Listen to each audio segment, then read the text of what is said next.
All right. I think we're good to go. All right, you guys. Sorry for the delay. Okay, I'm on the screen now. Once again, Nick Morrow DFS here with Occupy Fantasy. As always, helping you break down tonight's UFC Fight Night card. This time going to be in Vancouver, Canada. Pretty fun card for a fight night, not going to lie. Really interesting fight at the top of it with Rene de Ritter. Was originally supposed to be taking on Fluffy Hernandez here. Probably would have been a bit more fun of a fight. I know we got a lot of Fluffy fans at Occupy, myself included. But a fun card top to bottom, right? A lot of violence is expected here. Some pretty decent name value. The Canadian locals, I mean, some are okay, some are decent. I don't think they're all going to win here like we've seen on some of these local cards recently. But yeah, I think there's plenty to like here. We got 13 fights too, everyone making weight, no one falling off the card. Last week we had that weird injury for Almeida. We had a few other things with missed weights and things like that we had to worry about. None of that stuff to really parse through here, so that's obviously a good thing. But yeah, let's get right into it here. As always, guys, please like the video, subscribe to the channel, leave comments. That helps us just keep getting this free content out to you on a regular basis. Additionally, check out the links in the description below. You can become a member of Occupy Fantasy. You get access to the slate breakdown written by Derek Phillips, our MMA plug. You get access to the Occupy model, which I'll be referencing throughout this video, which includes ownership projections on both sites. Our OF index here, as you're seeing on your screen, which kind of gauges the upside of these fighters. And we also have the multi-lineup builder for anyone looking to MME. But yeah, let's get into it here. We got 13 fights to get through. First, obviously, going to be the main event between Rene de Ritter and Brandon Allen. So de Ritter has been excellent in the UFC. I took a bath last time out with Whitaker because I thought either de Ritter's going to take him down and sub him. There's no way he's going to win a decision. If it goes to decision, it's probably going to be Whitaker. Whitaker was the better striker in that matchup, but he kind of, for lack of a better phrase, blew his load pursuing the finish, was gassed for most of that fight. But de Ritter did what he had to win. I personally thought Whitaker won, but it wasn't a robbery or anything like that. But to give that kind of showing there in a 5-round fight against a former champion, a guy who is always at the top of the division, really showed me a lot. Also, his wins over Gerald Mearshart, Kevin Holland, Bo Nichols since he broke into the promotion. Coming over from ONE FC, he was a multi-belt holder. Only losses coming to an absolute juicehead. And Malakin over in KSW, that guy's just an absolute freak. He's bigger than most heavyweights on the UFC roster.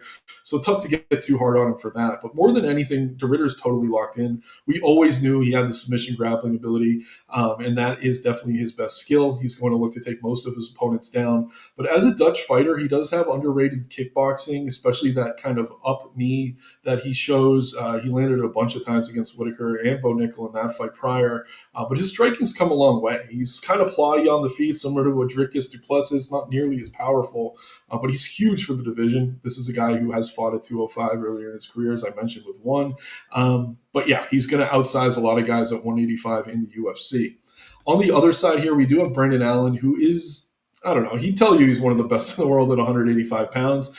I was high on him early in his career. He's been pretty disappointing, if we're being completely honest, though. Looked decent last time out against Marvin Vettori. That fight played out closer than I think it should have. But when you go through his career, I think the big question you have to ask yourself are, what are his best wins? I mean, the win over Malkoun, who I rate highly, was a very tight fight. Malkoun, outside the rankings, hasn't been very active. Wins over Curtis, which was another close decision. Paul Craig, I mean, I don't know. Craig was on his way out, but he's been good. He's been beating the guys he should. But whenever he gets that step up, like we saw against Strickland, like we saw against Imavov, like we saw against Hernandez, he kind of struggles to get it done, right? And again, he's replacing Hernandez here, taking this fight on somewhat of a short notice. He looked fine at weigh-ins. This is a guy who stays in camp, trains at Killcliff FC, recently actually shifted over to Valley Flow Striking, though. And de Ritter is training at Killcliff. So these guys did, I guess, train together briefly. Brandon Allen was saying they rolled on the mat once or twice, but nothing significant. But Allen took this fight because he thinks he can win it. Allen's supremely confident. Most of his fights, though, he's the better grappler. I don't think he's going to have that advantage here. When we look at the stats, the takedowns, Allen averages just under 4 per 15 minutes. De Ritter just under 3. But when it comes to jiu-jitsu, I do think de Ritter is the better grappler of the two. I think he could do more to get off his back. He's much better on top. But then the striking's interesting. I don't really rate either of these guys as great strikers. I will say Allen in the first round is going to have a technical advantage. he is probably going to put out more volume, but he's also more hittable than DeRitter is. And it's not like DeRitter has tremendous striking defense or anything like that. I just don't really rate Allen striking that well. And it seems that as his fights wear on, he gets worse each and every round. We kind of saw that at times against Curtis. We certainly saw him win the first round against Hernandez, then get dominated for the next two. Imavov, he looked great early and then kind of faded. So while I do think DeRitter's the side here looking at the money line, I'm a bit surprised the line isn't even wider. I thought we were going to see maybe minus 300, minus 350, minus 220 most books. DraftKings is actually narrowing down to a minus 192, excuse me. I do like the DeRitter side, but just keep in mind the first round is going to be scary. It's probably going to be dangerous. And if you have a book that offers live betting, it would maybe be wise to just wait, because if Allen wins that first round, we could maybe see an even price on DeRitter, or I don't know, closer to 140, 150. But books are kind of hip to that now. They know which of these guys fade. You can't just get a huge advantage betting live lines like you used to. But at the same time, I do think we probably get a better price after the first round. As far as DFS goes, going to bring up the graphics here using the Occupy model. DeRitter is the highest rated OF index play on the slate, and he's not priced like it at 8,800. Like I said, I thought we were going to see a wider money line here. I am very much into DeRitter on this slate. He is one of my favorite plays. But keep in mind, he's also going to be one of the highest owned. 51% ownership. Obviously, he's going to be in a lot of lineups. Brendan Allen, though, 35% owned. There are some good underdogs on this card. I don't know that there's a ton of great underdogs on this card personally. So I would mix in some Allen if you're playing a bunch of lineups. But DeRitter in my single entries is one of my favorite plays. Last time I famously said I didn't think he'd win a decision if it went 5 rounds, but he did. He did win that decision against Whitaker. Is this a fight I'd be stacking? Probably not. Again, neither of these guys are high-volume strikers. We did see DeRitter score 108 points in the win.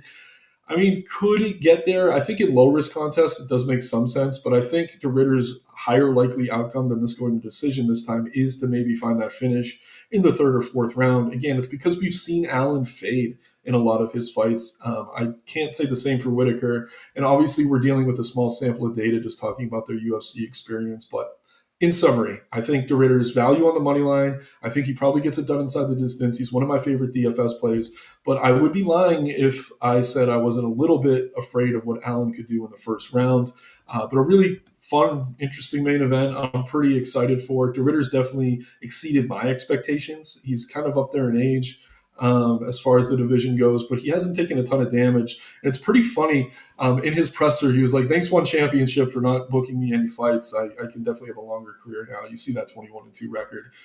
He's one of the best in the division at 185 pounds, and definitely has brought some new flavor. Shouts out Giano here. Appreciate you jumping in the chat. Least amount of live dogs in a while. Yeah, I have my picks. I have a pick article out if you guys want to check that out on Twitter, but I think I only had 1 or 2 this card. I will say there's a few that I think are live. I'll definitely talk you through that. But last week there was a bunch, and we nailed a few of them. I mean, I was on Figgy. He scored terribly, though. So even though he was in most of my DFS lineups, it didn't really help. This week, we'll talk through some dogs, and I think we have one here in the co-main event to use that as a segue. We got Kevin Holland taking on Mike Malott. Holland priced as the underdog here on DK. Mike Malott, a slight favorite. And the line is all over the place if you're looking across the books right now. I see Kevin Holland minus 118 on one book. I see Mike Malott minus 120 on another. So there's some arbitrage opportunity here if you could find plus money on both sides. It looks like most books, though, are taking slight minus on both sides, so it might be a little bit difficult to find. But if you have boosts or anything like that, maybe an opportunity for you there. This is a tricky fight, right? Because Kevin Holland has maybe cost me, and I know a lot of others, as much money as any guy in the UFC, right? This guy has all the skills in the world, especially at 170 pounds, where his takedown defense is much better than it is at 185. And he's an excellent striker, works really well with his range. I mean, he throws power in unconventional ways. It's like he has these really whipping shots, right? It's not like he's throwing these 1-2s, huge hooks. It's like I don't know what the word for it is. It's like a mace in medieval times. It's like a spiky ball on the end of a chain. This is kind of a ridiculous analogy, but he very much strikes that way. and it does carry power as he strikes whip through the air. Really good on the feet. I do think he's a better striker in this matchup. Taking on a kid in Mike Milan, who isn't really a kid. Holland's actually the younger fighter here, in spite of having much more UFC experience. Mike Milan, longtime coach at Team Alpha Male, took a little bit of a while to get his UFC career going. Coming off 2 wins over pretty low-level opponents in Trevin Giles and Charles Radke. Prior to that was dominating Neil Magny until Magny did what Magny does and beat him in the 3rd round. But yeah, he's probably going to maybe try to grapple here. Mike Milan averages 2 takedowns per 15 minutes, but he needs to be very careful. Kevin Holland does have a black belt under Travis Luter, underrated submission grappler, in my opinion, just really, really talented there. So yeah, I'm on Holland here with very, very little confidence. Let me just check the graphics. Yeah, we're not seeing either of these guys popping up in terms of top plays or top owned. I'm going to pull up the model on my other screen just to take a quick look here. But yeah, I think anyone you talk to, I mean, they're conflicted, right? I think Holland's the more talented fighter, but he's so inconsistent. He's been such a flake. But coming off a loss, you think he'd do what he needs to do to get back in the win column. At the same time, Milan is talented, pretty physical, decent athlete. I don't think he's going to have the major speed disadvantage that we see in a lot of Kevin Holland's opponents. But at the same time, I'm really not all that impressed by his striking. I think where Mallet succeeds is wrestling here, but at the same time, if he does so, he needs to be very careful. Holland has that excellent front choke series. We've seen him dart a bunch of guys, the likes of, I don't know, Chiesa, Luque, etc., who I kind of consider similar grapplers in some ways to a Mike Milan, at least Chiesa, who's kind of wrestle first, but not that great in terms of defending the jiu-jitsu. But again, I think Mike Milan wants it more. Kevin Holland always seems like he's just showing up for a check. He's kind of reverted to this more point kind of fighting style since that loss to Magny. I think he's very concerned about gassing, as one would be. I mean, with 2 fights since then now under his belt, hopefully he's going to feel a little bit better about that there. But looking at ownership, I don't know that there's a ton of leverage on this fight either way. I could certainly see making a case for either of these guys, but it's kind of crazy to me if you hear anyone super confident on either side. Yeah, similar ownership. We're getting a slight discount on Holland. I do prefer him because I think he's a more talented fighter, but every single time I back Kevin Holland, it seems he disappoints me. D-Rod last time out, I thought he would steamroll him there. He was the best bet for me on the money line. Did not look good. Nelson pretty much almost finished him. I mean, I don't know. At 170, other than that Rodriguez loss, he's kind of been doing what he's supposed to, but that has just left such a bad taste in my mouth. I don't really know what to expect. Seems locked in when you listen to his media, but again, he almost always does, even though he, after the fact, will be like, oh, yeah, I was just there for the check. Malott, on the other hand, definitely with the Canadian crowd behind him, is going to have I don't know, that intangible in his favor. But at the same time, I don't really think he's on the same skill level of a Kevin Holland. And it's tricky. I mean, he's been good in the UFC, but who are these wins? We got Mickey Gall, Lioness, Fugit. I think Fugit's still on the roster, but those other guys are no longer with the promotion. Giles, kind of been in the division for a long time, but up there in age. Part-time police officer, too. I don't know how engaged he is. And then Radke, what's his best win, right? Is it Fugit? I mean, I don't know that I rate him all that highly. Maybe it's Giles, but Holland's definitely been the more impressive overall fighter when we're talking about resume versus resume, but you always have to be careful in backing Kevin Holland. So he's the pick for me here. I think he gets it done. I think there's value on him on the money line. But as is always the case with the Kevin Holland, you have to proceed with major, major caution. Another guy you always have to proceed with caution on is Marlon Vera here in this featured bout. This guy has, I don't know, he kind of overperformed at times a few years ago. Now he's been a bit of a disappointment. In that same breath, though, he has been taking on the best of the best in the division. Obviously dominated against Sean O'Malley in that title fight where he ate some massive shots, including a knee up the middle that would finish most fighters. He has an excellent chin. I think that is certainly Vera's greatest strength. Good Muay Thai striker, decent grappler, doesn't ever really go to that part of his game, though. Defensively, we've seen guys like Jose Aldo control him on the mat. And on the other side, we have a guy in Ayman Zahabi who I'd never really been high on, but this is maybe one of the most improved fighters in their UFC tenure in the division and maybe even on the roster. That fight against Aldo was amazing. I'm a huge Aldo stan, super biased, thought he won, but Zahabi did what he needed to keep that close, and I can't really knock it. It was a tight fight. Like, people overuse the word robbery. When it's close, just don't say it. Even if you think the other guy won, I think that was kind of that situation. But wins over guys like Munoz, Basharat, the worst of the Basharat brothers, Arichi Lane, who we'll talk about later. But he's been good. And the biggest thing for him is his brother in his corner for his Zahabi, Canadian legend as the main coach of one George St. Pierre, one of the best fighters in the history of the sport. So he's always in here with a heady and smart game plan. I think Ver is the better striker here, but I think just in the pocket, if that makes sense. I think the footwork advantage, the speed advantage is on the Zahabi side. Vera now has a negative striking differential in the UFC. He lands 4.2 per minute, absorbing 5.3. And obviously, against a high level of opponent, that's going to skew those statistics. But against someone like Zahabi, with the crowd behind him, with the judges maybe in his pocket to an extent, I do think Zahabi is the side for me. At the same time, though, he never really scores well for fantasy. I mean, he had the knockout of Richie Lane, but other than that, 74, 76, 61, 52 fantasy points and wins isn't really getting it done. So I like Zahabi here, not really a play I'm interested in for DFS purposes, though. But to the point earlier about not a ton of live dogs on this card, I do think Vera, if he returns to form, could pull off the upset here. And he's someone who tends to score a little bit better than Zahabi would. So I don't mind mixing in Vera as a dog. At the same time, I think what we see here is a low-volume striking affair in which Vera drops the first round. Zahabi does enough to win the second or third. Edges it out on the scorecards. Probably a boring fight if I'm being completely honest. But Vera, again, another guy saying all the right things coming into the week. We got another matchup here that should arguably be the co-main event on this card over Holland, over Vera, Zahabi, etc. We got Manon Fiorot taking on Jasmine Justavicius.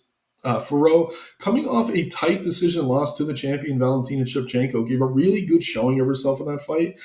She took a huge cut on the bridge of her nose that kind of changed the trajectory of how that fight was going. But if that cut doesn't happen, I think Fiorot could have potentially pulled off the upset. I was on Valentina there. I was holding my breath as that fight was going to the scorecards, given the volatility of these judges. But she's taken on similar opponents to what she's going to be seeing here. I mean, just 2 fights back against Erin Blanchfield, probably a similar comp to what she's going to see her against one Jasmine Justavicius. Fiorot has an 87% takedown defense in the UFC. That's going to be a major key to her getting the victory here. Justavicius, another fighter who's really kind of exceeded expectations since breaking into the promotion, getting a late start to her own career. She's looked really good. We see she's averaging about 2.6 takedowns per 15 minutes in her fights.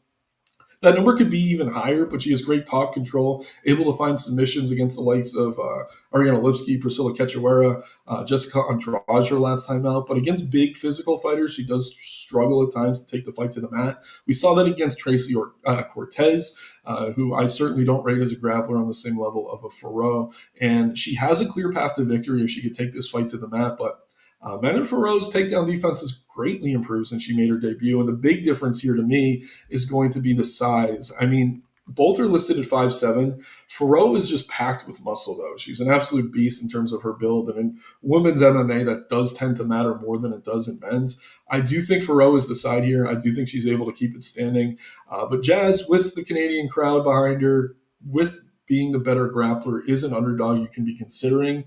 For me personally, I like Manon here to get it done. It is a 3-round fight. If it was 5 rounds, maybe Jazz would be a little bit more interesting. But Fiorot, another one. If she is not finding the finish, she's often not scoring all that well. 8,900 for her. If she does keep the fight standing, she is the much better striker. We can maybe see a similar performance to what we did against Blanchfield. So I wouldn't X her out the same way I maybe will with a Zahabi, but I do like Fiorot to get it done on the money line. But again, she needs to keep the fight standing. If you are live betting, you see her taken down continuously early, maybe jump ship. Power here. Shouts out to Power. Ready for some NBA. If Jasmine gets that takedown, the last thing will be spelled Jasdavicius. Yeah, and you're right, man. She is the better grappler here, and that's her path to victory. She could certainly find a submission if she can get it there. I just think Fiorot has better footwork, too, and we do see this at times. Takedown defense matters, but so does the footwork of their opponent. And these really talented strikers like a Fiorot, they're very tough to close the distance on, especially in front of the live crowd in the larger cage. In the Apex, it's a little bit easier. Smaller area, easier to close the distance. Would I be shocked if Jasmine got the win here? Certainly not. But I do think Fiorot is the side. And yeah, Power, very excited for NBA. We're just a few days away. Going to be on YouTube most nights during the week. So definitely looking forward to that. Another fun fight here featuring a Canadian. We got Charles Jourdain taking on Davy Grant. Jourdain has looked pretty good since moving down to bantamweight. Was having some trouble at 145 pounds.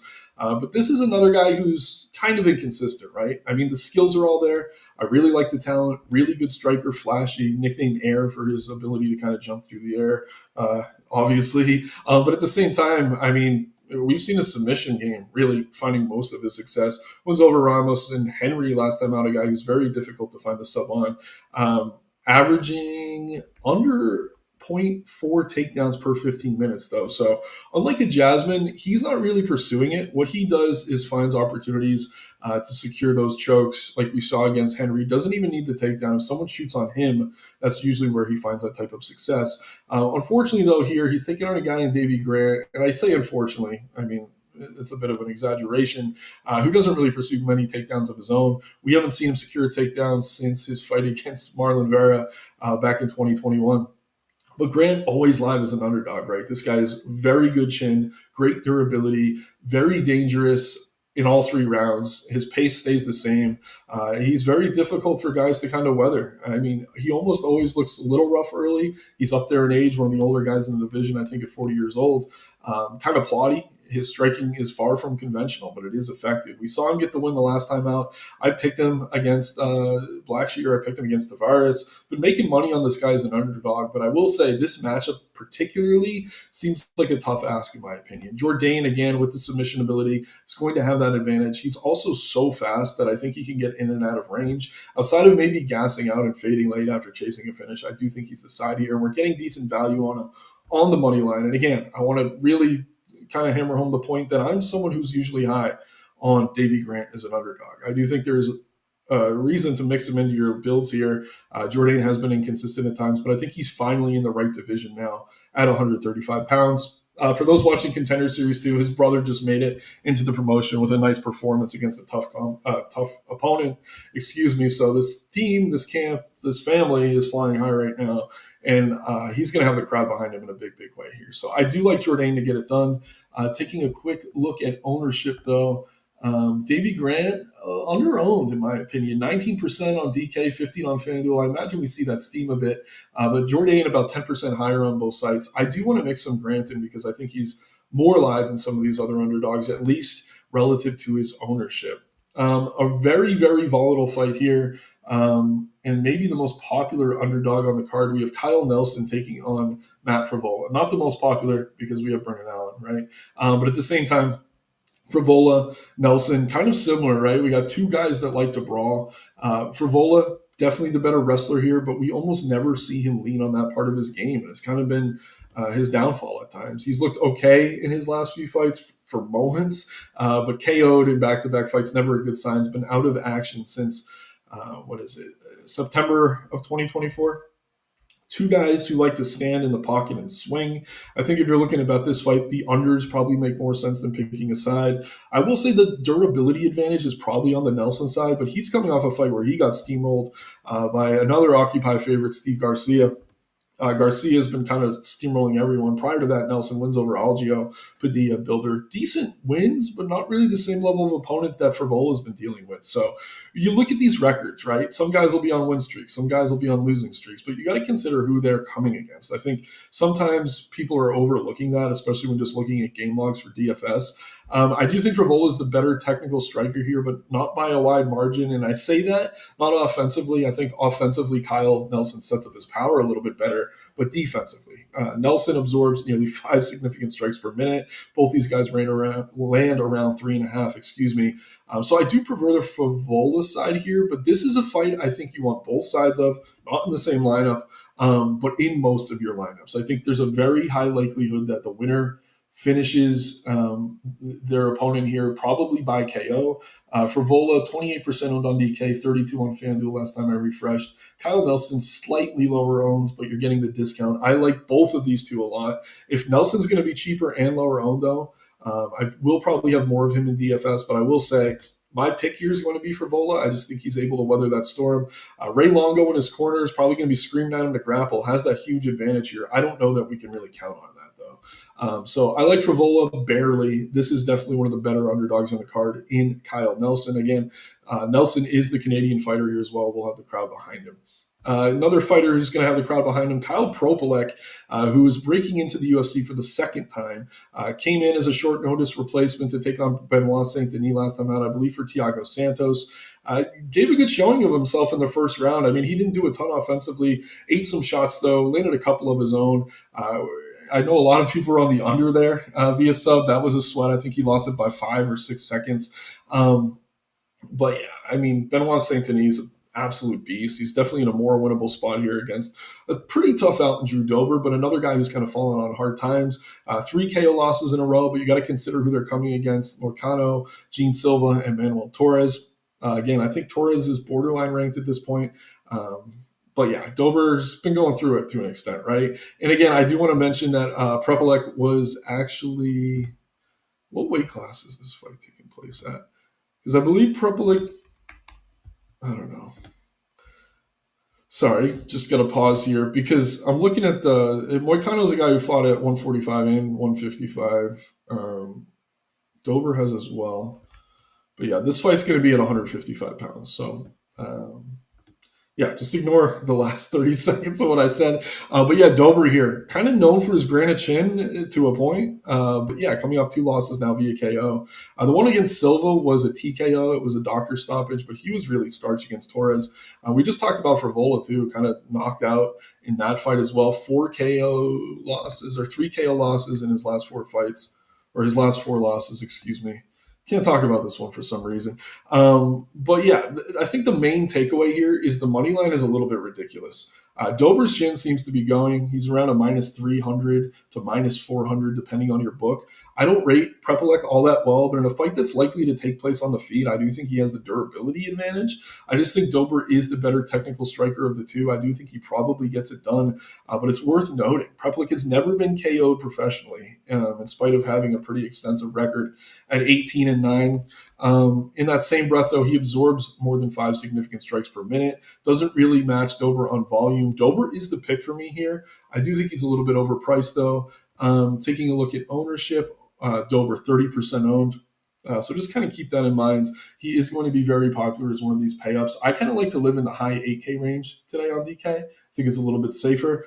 But yeah, Prepolek as an underdog is a very cheap underdog that no one seems to be owning. 11% on DK, 8 on FanDuel. His path to victory is probably by KO. So I think you could do worse than maybe mixing in a little bit of Kyle Prepolek here. It wouldn't shock me if he pulled off the upset. And if he does, it's probably a quick finish. So if he does find the win, it's going to be optimal. He's dirt cheap.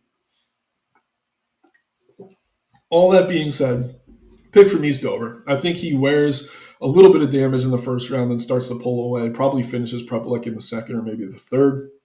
I do have a best bet on this fight we'll get to in a little bit. I like Dober. I think he gets it done. I just think the price here is a little bit inflated. And Prepolek's path to victory is via finish, so he's probably worth mixing in. All right. Just making really good time today, guys. Appreciate you. Once again, like, subscribe, all that good stuff. Another tight fight here with a live underdog. We got Cody Gibson taking on Arichi Lang. Cody Gibson, another guy who was on his second UFC run, was the runner-up, I believe, on his season of Tough. Fought Brad Katona. I was actually at that fight. Really competitive. Last time out was dominating Damon Blackshear early. Kind of gassed himself out, similar to what we've seen from Mike Malott against Magny, but it happened a lot quicker, right? So Gibson is one of these guys who's good everywhere, but not necessarily great anywhere. He's a good striker, definitely carries more power than you would expect when you look at his frame. Pretty good submission grappler as well. I mean, we saw him take down Ann Helliger 5 times in his fight, averaging over 2 takedowns per 15 minutes. And I think that is the best path to victory for him here. I'm going to pull up the graphics here. Gibson actually rating is the 3rd best OF index play in the model today at 8,600 on DK and just $16 on FanDuel. So he looks excellent. He's taking on a guy in Arichi Lang who's talented, he's tough, he's strong, he's powerful, but he's been extremely inconsistent at the UFC level. This is a guy who throws out massive hooks, lots of power for a 135 pounder, but he takes more damage than he gives. Also, not the best grappler. He was matched up against Raul Rosas on that Noche card that took place in the Sphere. I think the UFC was trying to get Rosas a nice submission win there. He struggled to take Aoriqileng down, though. Actually lost a round to him. So the takedown defense of Aoriqileng has greatly improved, trading out of an excellent camp in Fight Ready.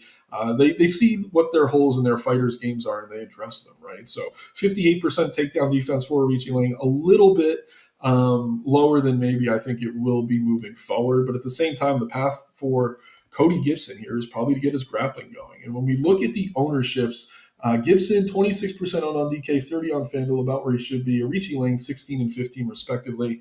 I like Gibson here. I want to be heavy on him. At the same time, he's getting up there in age. Aoriqileng does have tremendous power. It wouldn't shock me to see Aoriqileng maybe find a finish of his own. So he is an underdog I think is worth mixing in. But I think more likely than not, we see Gibson use that grappling, similar to what we saw in the Enhelliger fight.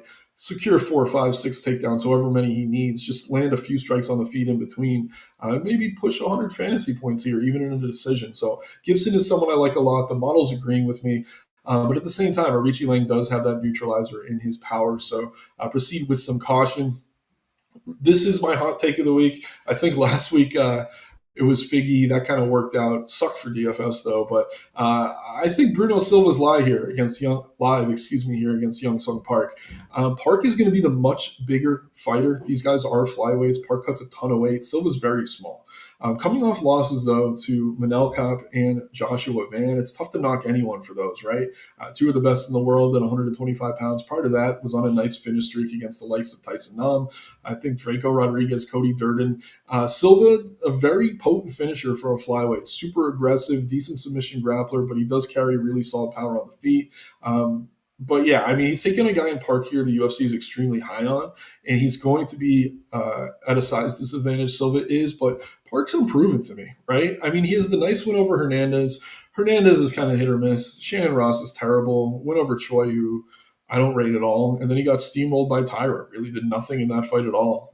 4 fantasy points into the second round. So Park is someone the UFC wants to get their marketing machine behind. They're always looking for these Asian fighters in terms of kind of boosting them, putting them in favorable matchups. But I do think Silva here is being a little bit disrespected, at least on the money line, probably in DFS pricing as well. Park minus 210. He was actually a bigger favorite, so there has been some money coming in on Silva. I don't mind taking a few shots at Silva as an underdog. I actually picked him in my article reluctantly, more so because of the line than that I'm super confident. Park could steamroll him here, take him down, submit him, knock him out. I mean, we have seen Silva finish, but I just think that the price is off, if I'm being completely honest. So I'm going to take a few shots on Silva. Again, I think he has the better cardio. I just think he's a little bit more proven. Park, the much bigger fighter, and that's my biggest concern. But Silva has neutralized bigger fighters in the past. He's almost always the smaller fighter in his fights. But again, I don't know, just a volatile matchup. I don't mind taking a few shots on the dog. I will say Park would score well in a win, though. So as I'm sitting here saying I think Park probably gets it done, I think I want Silva as a pick. Park, very live to get it done. I think books are kind of backing for that reason. The field is backing for that reason as well. Taking a look over here at ownership. We got Hung Sung Park at 32%. So a stand I'm making today is to come in under that, but I'm not as confident as I was in Figgy in the underdog. Again, it's more of a price play than that I'm super confident in Silva. I could look really stupid if he gets steamrolled here. Wouldn't be surprised. But he's probably a little bit higher on than he should be, if I'm being completely honest. There's some other mid-range plays that I really like. I think it's a little bit easier to go balanced today if you're kind of using the Ritter and maybe Makoyev, who we'll talk about a little bit, as your higher-priced options. I think Park's a little overpriced, period. So can he get it done inside the distance? Certainly. Is Silva getting a little bit disrespected on the money line? In my opinion, he is. And again, at the end of the video, I will be building a lineup on both sites, just kind of real quickly, and then giving my best bets as long as some long shots. So stay tuned for those if you're just tuning in. Just 4 more fights here. We got Danny, left hand to God Barlow, taking on Jordan Santos. So this is a really strange matchup. Barlow, when he broke into the UFC, had so much hype. This guy looked great on Contender Series, dominated Josh Quinlan even though he was injured. And then he kind of put up a stinker against Vretnikov, in which he landed enough to get the win, but a lot of people thought maybe that fight could have gone the other way. Was starched last time out against Sam Patterson, so a lot of questions around his durability. And now he's moving up in weight here, so he's going to be a little bit smaller. But usually when a fighter moves up in weight, it helps their durability. Cutting a ton of weight certainly not good for avoiding KOs. But Barlow's been super inconsistent, and he's priced like he's not. So it's a little bit tricky here. The good thing for him, though, is I think he's taking on a guy in Jordan Ribeiro Santos, depending where you're looking as far as his name goes, who's just not that great, coming off a loss to Ozzy Diaz, who I don't rate all that highly, and which he was almost finished at times. Just takes a ton of damage. I mean, he is super durable. Is Santos a guy who's never been KO'd? But I think he could be running into a really tough matchup here against Barlow. Barlow, good footwork, works well at range. It's just a question of how good is he. I don't think anyone knows for sure, if we're being completely honest. I just know that I really don't rate Santos all that highly. I will say there's a few sharp guys I've talked to this week who are on the Santos side. I think it's more a fate of Barlow moving up than anything. But Barlow, even moving up in weight class, going to have the 4-inch reach advantage. Definitely absorbs far fewer strikes than Santos does, 3.7 compared to 5.8. And I don't think we're going to see any grappling in this one. So give me the better striker. I do think he's a little bit overpriced, though, especially when you consider the fact Santos has never been KO'd professionally. Patented Occupy Water sip there, just catching my breath. We got another fight here between Raven Oliveira, I believe. Ravina, excuse me, and Stephanie Luciano. Ravina has been out of action for a long time. She's actually moving down 2 weight classes here. So if there's an enigma on this card, it might be her. She could look great. She could look terrible. Was the layoff her cutting weight, getting into the right weight class, improving all areas of her game? Maybe. Was it because she's not really engaged in fighting the way she used to be? Maybe. I don't know that anyone knows for sure. Then on the other side, we have Luciano, who's looked really good, but she does have a hole in her game in terms of the defensive grappling. Did get the win against Alamkar in her debut, a woman who was able to take her down when those two first met. But then Sam Hughes last time out kind of struggled. Hughes is a tough out, though. She's kind of that top 15 gatekeeper. Definitely a step down here for Luciano against Oliveira. But again, what version of Oliveira do we see? Is this a much improved fighter? We especially see this out of some of these Brazilians. I know when Natalia Silva made her debut, you watch her regional film, was terrible, and she kind of broke in, looked good. I mean, since then, that's kind of leveled out. But yeah, I just think there's volatility here, and I don't know that I can get behind Luciano as a minus 300 favorite, not knowing what we're going to see out of Oliveira, who is honestly the better grappler in this matchup. I can say that with some confidence. Even prior to this long layoff and her cutting weight, was averaging 2 takedowns per 15 minutes. Very small sample of data on that, but Luciano's the side for me. I do think she could get it done here. If she can keep it standing, I think she could even finish Oliveira on the feet. But to pay $9,300 for a major question mark is concerning. I don't mind mixing in Oliveira, one, because she could be greatly improved. She does appear to be in good shape. And because she's dirt cheap in a volatile matchup. It's low level, relatively speaking, women's MMA. So just keep that in mind. I don't mind mixing in some Oliveira. I will say this about Luciano. Sub 10% on both sides. So if Oliveira isn't improved, Luciano can keep the fight standing. She could be the difference today in large field tournaments, high-risk contests, all that good stuff. But for me, a little bit too narrow of a needle to thread. I don't think I'm going to have much of that fight on either end. Oliveira, live dog, more so just because we don't know what we're getting with her. But Luciano is going to be the pick for me, probably via decision, albeit at an inflated money line. Interesting fight here between Azamat Bagoyev and Yusri Belgori. So Belgori is a guy, one of these former Glory kickboxers who comes in, gets some hype just for the fact that he's fought guys like Pereira, I think Adesanya in Glory. But yeah, I mean, I haven't been all that impressive by this guy, and I don't know that the UFC has been either. He got a nice win his last time out over this Uwasaki kid, very low volume striking affair until he eventually finished him. He trains with Alex Pereira. That's kind of the best thing I could say about him. Lands 4.4 significant strikes per minute, only absorbing 2.6. Good kickboxer on the feet, but more of a point kickboxing, point fighting style, which doesn't always translate to the UFC. I mean, a few weeks ago, we had Navajo Sterling. I think these guys are comparable. I actually think Sterling's the better of the two. But Gory's slow, though. He is going to be the much bigger fighter here, though, at 185 pounds against Azamat Bakoyev. Bakoyev's someone I've been really impressed with. This guy has made major improvements in his skills and his physique since shifting camps to American Top Team. 2 nice wins via KO over Zach Reese and Ryan Loader his last time out. I think the clear path for him, though, is going to be to wrestle. very clear path in my opinion. Bakoyev averaging 2.6 takedowns per 15 minutes. And yeah, against the glory kickboxer, that's always kind of the formula, right? I just think Bakoyev is not only the better grappler here by a wide margin, but the more dangerous striker. It's just, can he close that 7-inch reach advantage? Personally, I think he can. Again, I don't think Belgori is anything special. I think the UFC was doing Pereira and his camp a favor by even signing him. I just haven't been impressed by this guy. But as long as Bakoyev's not stupid and has a 15-minute kickboxing match, I think he gets it done. He's around a minus 280 to minus 300 favorite. I think his price is much more justified than some of these other expensive fighters we've been talking about. So Bakoyev is someone I'm very high on. Taking a look here, 43% owned though, so just keep that in mind. But 114 OF index rating, so second highest rating on the slate after De Ridder. Love him here. I think he gets it done on the mat. We'll talk about some best bets in a bit, but really, really do like Bakoyev. If he's not getting takedowns though, maybe bail yourself out if your book does offer live lines or anything like that. One more fight here. We got the curtain jerker between Melissa Scare Croden and Tainara Lisboa. Croden is a local Canadian fighter.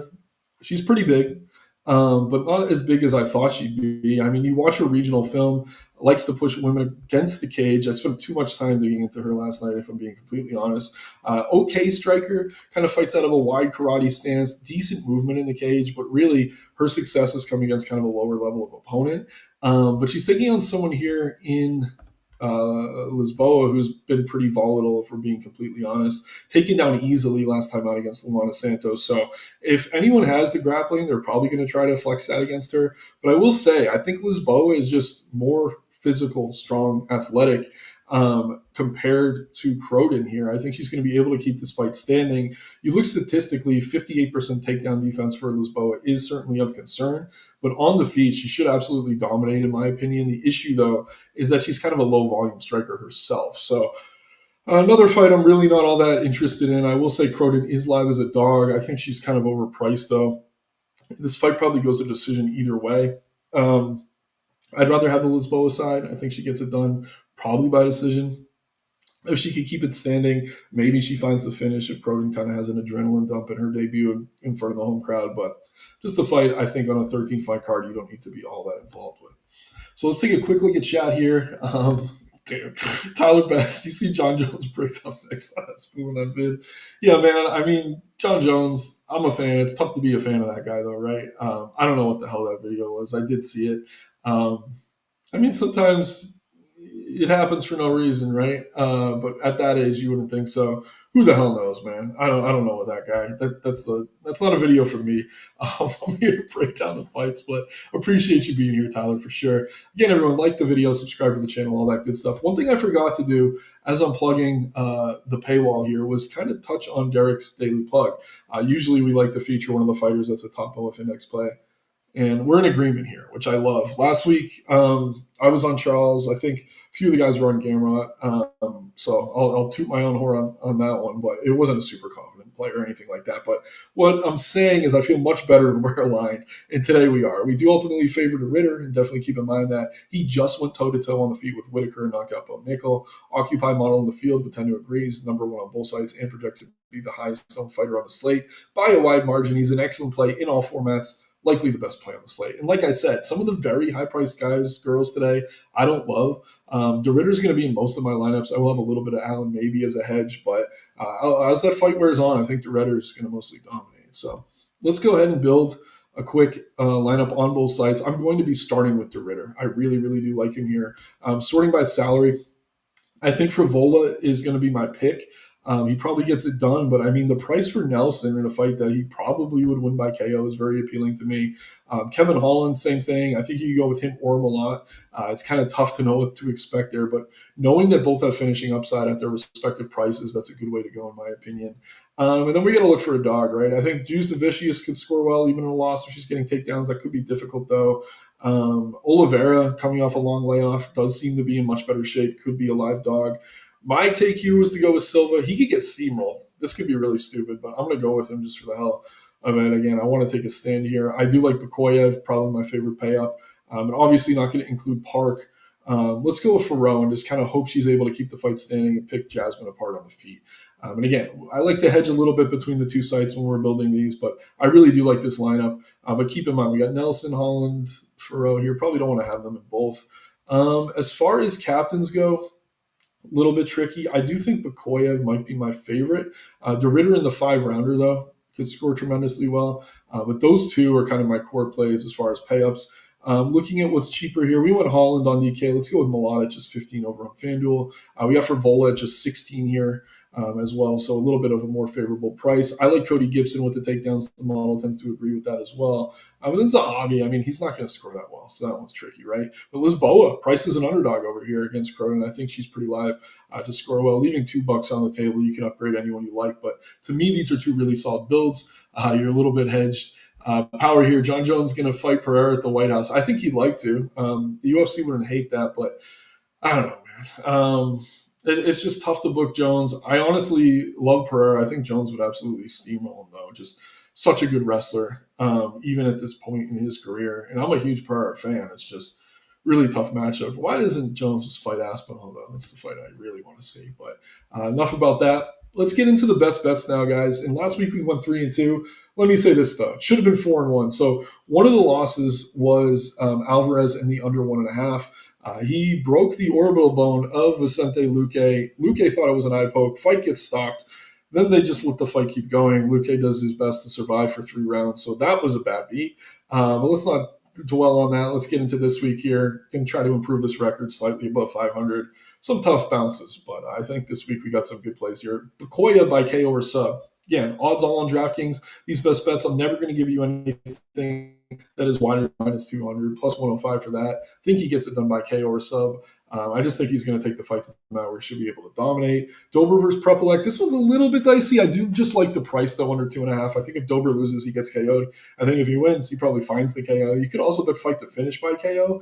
But Dober probably the much better grappler here as well. Or Prepelec a little bit exposed on the mat. His last time out against St. Denis, that kind of covers that outcome for you as well at just -140. For Vola and Nelson, this fight should be a car crash. Under 2.5, self-explanatory. I didn't think we were going to get to Ritter under -200, so I had to include him here. Obviously, don't want to include that price, 198, but it is what it is. And then Allen versus the Ritter doesn't start round 5. I just think Allen is going to fade quickly if he's not finding success early. Obviously, I didn't think the Whitaker fight would go 5 rounds, but this feels a little bit different, especially with Allen taking it on short notice. I think we could see him quit a little bit. And yeah, Power jumping all over the sports. Great show as usual. Appreciate you, Power. Debo just got ruled out. So Ertz and Krosky Merritt are going to have a day. I tend to agree. Also, look at Chris Moore. I think it's Chris Moore, right? 3K on DK. We got a whole great team of NFL guys here. They'll be in the Discord. I know Chris's video is up, but Moore is a receiver I actually have some interest in. Then Luke McCaffrey, too, right? He's another one. That game looks great for fantasy, though. So love Krosky Merritt. Love the value. But yeah, these are the best bets. Let me give you some long shots here as well, right? Last week I did give Figgy. That was the only one we hit. Holland by KO. Again, very volatile, but on the feet, I do think he's a better striker. Really like the price on Jourdain by submission. Surprised it's so wide. I think he could catch Davey Grant in a guillotine, ninja choke, something like that. Then this one's fun. Gibson and Narichi Lang. If that goes to the decision, just bet the split. You don't even need to pick a side for plus 400. I think one judge could get that wrong, or just some dissension there if this fight goes the distance at plus 4. That's a really good number. Then Lisboa by KO or sub, plus 450. Again, this is more just a fade of Croden than anything else. I think we're just going to maybe see a gap in physicality here. So that's that. But once again, guys, really appreciate all of you tuning in. Again, you can find me on Twitter at NickMorrowDFS. We're going to have NBA videos every night next week, I believe, once the season starts. So definitely tune in for that. Like the video, subscribe to the channel, leave comments, ask questions, get in the Discord. Just $7 weekly to get the premium content. Obviously, you get access to the model, lineup builder, Derek's plug, all that good stuff. Really fun card. I'm fired up for it. Starting in about an hour. But yeah, hop in the Discord. We'll be sweating. We'll be joking around together about all the terrible refereeing, good stuff like that. Like the video, subscribe. As always, appreciate you guys. Let's crush tonight, make some money. Have fun, and good luck.